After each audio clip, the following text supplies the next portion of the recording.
So think about it. We've all had a bad day when we looked at ourselves in the mirror and just felt numb and hopeless. You know, just feeling like crap? But it's normal, isn't it? When we lose someone we held dear or go through a breakup, being sad and seeing everything dark comes with it, no? But what if it stays there? What if this feeling of despair stays with you and sheds darkness all around you, all the time? That's depression. And that feeling is affecting an insanely high number of teenagers worldwide. As you may not know, 20% of teenagers will experience symptoms of depression before adulthood. That's 1 in 5 teens. 1 in 5. To a point where suicide has become the second leading cause of death for kids of my age. The age of fun and thrills and new experiences. In recent years, suicide and depression amongst teenagers have seriously become a crisis. Coincidentally, in 2012, smartphone ownership surpassed 50% in America. Here, please raise your hand if you haven't got a smartphone. Now look around. Pretty clear, isn't it? Practically everybody has a smartphone. And I'm not saying this in a negative way, not at all. It's great. We have a world of information at our fingertips, and everyone we love, one text or call away. But we also have a world of people to compare ourselves to, and are one text away from cyberbullying. And in an age where we're building our confidence and our own self-esteem, this can be devastating. Recent studies have shown that teens report seeing their friends face-to-face much less, spending more time talking to them through electronic methods. A recent stat even showed that 3 out of 4 teens who spend more than 4 hours daily on social media had some kind of mental disorder, like depression. That's 3 out of 4 teens. Pretty shocking, isn't it? On top of it, liking pictures of perfect people and comparing ourselves brings isolation and lower self-esteem. And guess what?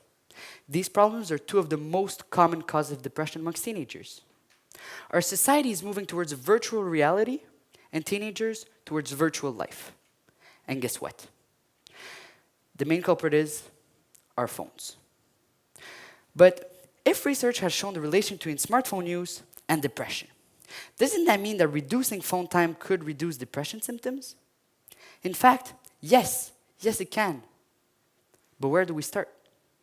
So here's my take on this. First of all schools should ban cell phones entirely during school hours. We have to favor conversations and social interactions with our peers, not with our phones. And I mean real interactions, not the fake ones where you talk or listen to someone while texting another. I mean, phones have to get down from their pedestal, and we have to put them back in their place, our pockets. After all, as practical and useful as they may be, phones are just a tool. They're not a parent, and they're not a friend.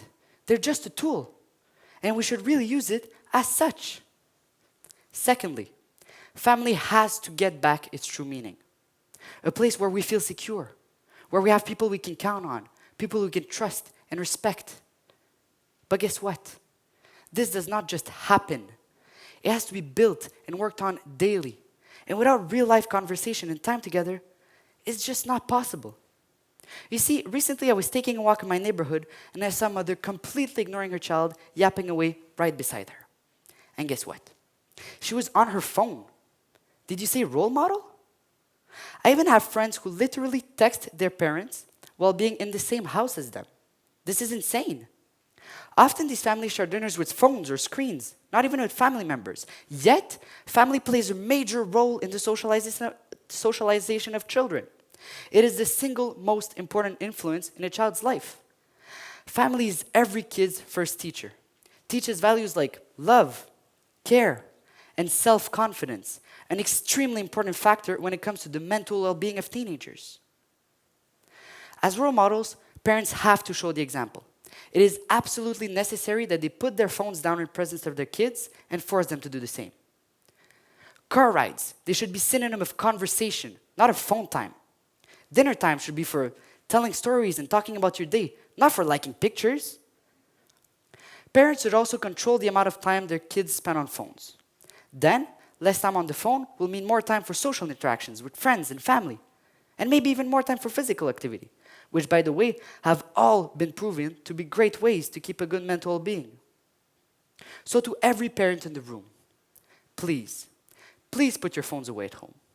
Learn to talk to your kids and establish a relationship based on spoken words and real smiles. not text and emojis. We have to get back to basic.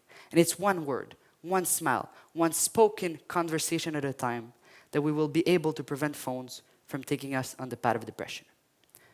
Wouldn't it be worth it? Thank you.